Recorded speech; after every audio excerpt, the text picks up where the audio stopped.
Hi guys, welcome to Archer Crypto. I am Alan Chang. Let's get started.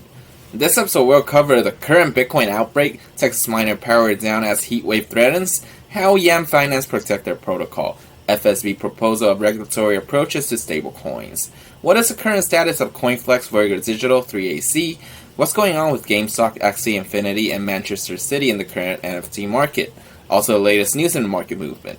If you like my video, please don't forget to hit the like and subscribe button below. Many thanks to you all.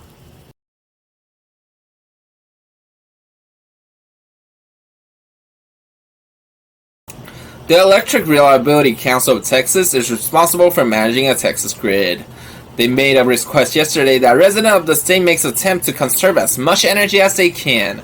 To avoid the type of rolling blackout, they have plugged the state in summer and winter past. For example, the power outage in the year 2021 during a harsh winter storm contributed to a several hundred deaths statewide. According to Bloomberg, Texas set an all-time peak record for energy usage on Friday, consuming 78,206 megawatts of electricity. The president of the Texas Blockchain Association, Lee Rocher, told Bloomberg that over 1,000 megawatts in mining load have already responded to the state's request.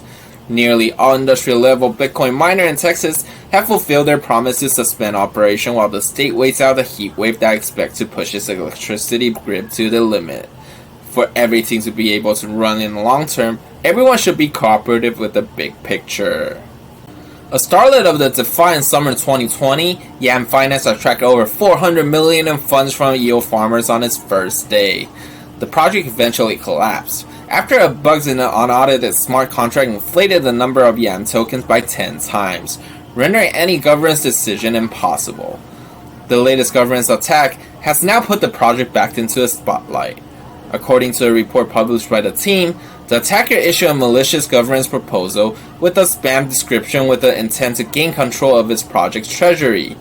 After the proposal was created, the attacker then voted on proposal shortly after using 224,739 Yam tokens. Before execution, however, the team was able to cancel proposal through their privileges, blocking the malicious attack. The proposal was canceled 3 hours after it was created. Seems like Yam Finance is lucky enough to dodge this bullet this time. G20, which is an organization that includes treasury officials and central bankers from the group of 20 economies, said it will report the G20 finance minister and central bank governor in October, outlining its regulatory and supervisory approaches to stablecoins and other crypto assets. The Financial Stability Board (FSB) announced it will come up with its own proposal for a rule ensuring robust regulation and supervision of cryptocurrency. The organization mentioned that even the failure of one single market player can result in not only imposing potential large loss on the investor and threatening market confidence, but can also quickly transmit risk to other parts of crypto asset ecosystem. Although the organization has been closely monitoring the industry, this is the first time when the FSB would propose specific rule for the crypto space. After hearing this, I think the honeymoon period for crypto might be over soon. The CEO of Blockfight, Zach Prince, wants to make clear that his lending company finalized terms for a loan last week from potential acquisition by one of Sam Bankman-Fried's company, stating it clear that this isn't like Voyager Digital. As I mentioned previously, it also received a loan from Bankman-Fried's company. In some ways, these two crypto firms sound like they're in similar situations, but Prince wrote on Twitter that 2 months ago we looked the same, but they shut down and have impending losses for their clients. This shows that even though the company is currently under something deep, it still wants to state the slight difference between its competitors, no matter if it makes a difference or not. As I mentioned before, 3L's Capital filed bankruptcy on July 8th. As a reminder, 3AC filed for a Chapter 15 bankruptcy protection in June after the collapse of Voyager, which had unpaid loans to 3AC totaling $646 million. But currently, the founders of 3AC are missing.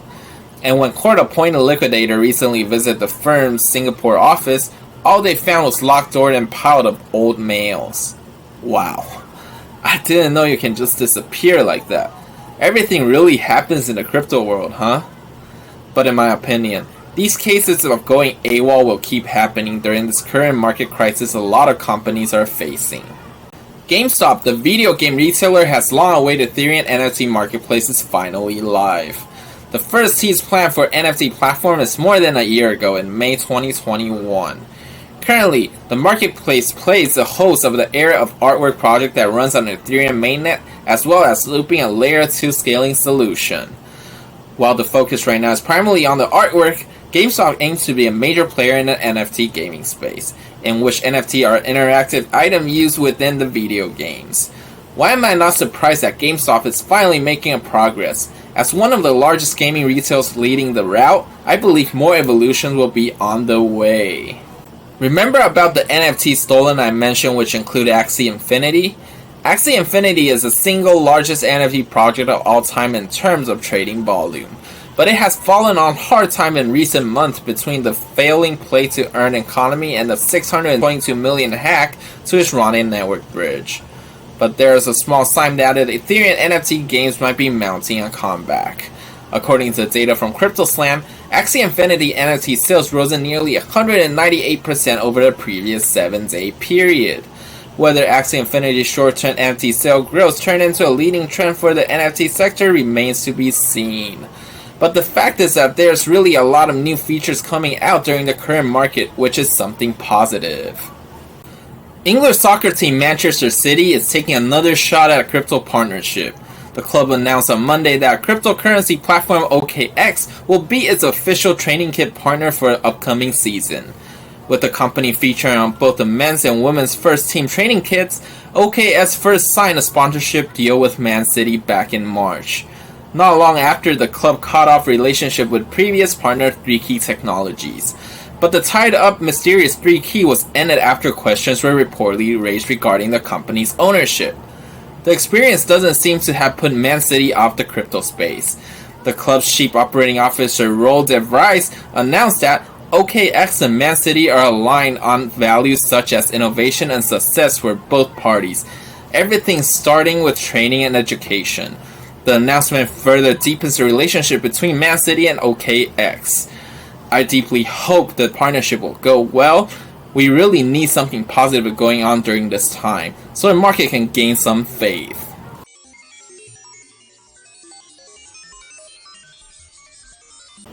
Now, let's check out the market movement.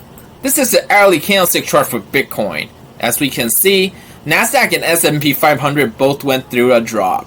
The yellow part frame is during the opening and close of the US stock market. So we can see Bitcoin is actually showing more resilience comparing to stocks. But it actually broke the support of the wedge and dropped below 20,000. You must be wondering if it will drop more. It will, but it should go through a short recovery first. There will be a potential for 2 more of these cases to reach a previous low 18,780. According to the daily candlestick chart of Bitcoin, it might build up a triple bottom after it breaks a white pressure zone. There might be a short-term recovery for around 50% of the range below. Overall, governments are still setting regulations and companies are still trying to climb out of the mess they are in. So crypto markets might still have a very tense fight for a while. But the NFT sector has been making pretty big moves, so currently it should be a good timing for us to move our focus to NFTs for now. Thank you for watching Watch on Crypto. If you like my video, please don't forget to hit the like and subscribe button below. I am Alan Chang. I'll see you next time.